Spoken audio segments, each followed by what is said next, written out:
Assalamualaikum warahmatullahi wabarakatuh. Apa kabar teman-teman? Kembali lagi saya Sipa Wimela Gumanti, mahasiswi Fakultas Hukum Universitas Surya Kencana. Seperti biasa pada kesempatan kali ini, setiap minggunya saya akan memaparkan kembali apa yang telah disampaikan oleh Ibu Profesor Dr. Hajah Heni Nuraini SMH beserta asisten dosen Bapak Dr. M. Rendi Aridayani SMH. Pada kesempatan kali ini saya akan membahas mengenai pengulangan tindak pidana atau residif. Apa itu residif? Jadi menurut pengertiannya adalah seseorang yang melakukan tindak pidana dan telah dijatuhi hukuman pidana dengan suatu putusan atau vonis dari hakim yang telah mempunyai kekuatan hukum tetap, kemudian melakukan lagi suatu tindak pidana. Jadi kalau dibandingkan saya membahas tentang konkursus, adapun perbedaannya yaitu kalau kita melihat dari rumusannya, kalau konkursus itu rumusannya adalah delik, delik, delik, baru kemudian vonis, sedangkan residif itu adalah delik, delik, delik, vonis, kemudian delik lagi, tetapi dari vonis ke delik lagi ini ada jeda waktunya. Jadi hampir sama dengan konkursus realis, yaitu melakukan lebih dari satu tindak pidana. Perbedaannya adalah dalam residif telah ada putusan atau vonis hakim yang mempunyai kekuatan hukum yang tetap yang berupa pemidanaan terhadap tindak pidana sebelumnya, sedangkan dalam konkursus belum ada putusan atau vonis dari hakim. Jadi residif adalah alasan untuk pemberatan pidana.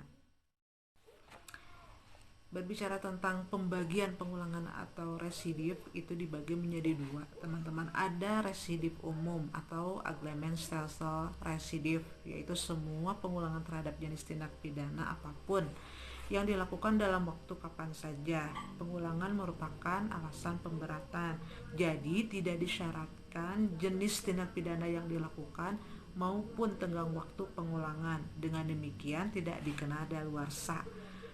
Residif atau pengulangan jenis umum ini tidak dikenal dalam KUHP, sedangkan sebaliknya pada residif khusus atau special status residif itu tidak semua jenis pengulangan merupakan alasan pemberatan.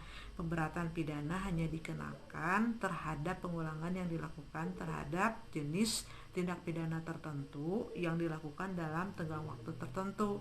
Jenis residif inilah yang dikenal KUHP. Nah, sekarang kita berbicara mengenai syarat-syarat residif itu. Diantaranya adalah yang pertama, kejahatan yang diulang harus sama atau sejenis dengan kejahatan terdahulu.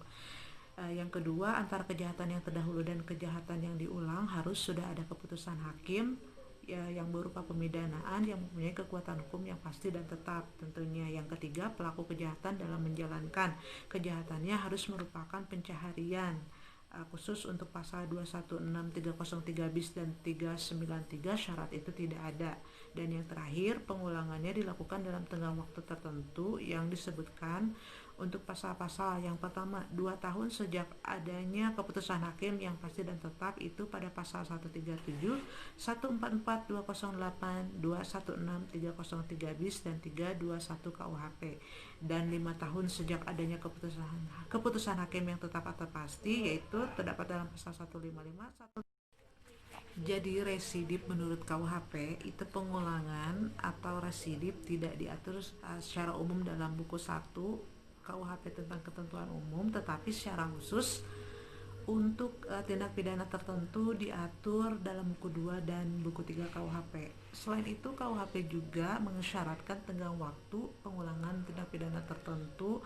Dengan demikian, KUHP menganut sistem residif khusus, artinya pemberatan pidana hanya dikenakan pada pengulangan jenis-jenis tindak pidana tertentu saja dan dilakukan pada tenggang waktu tertentu.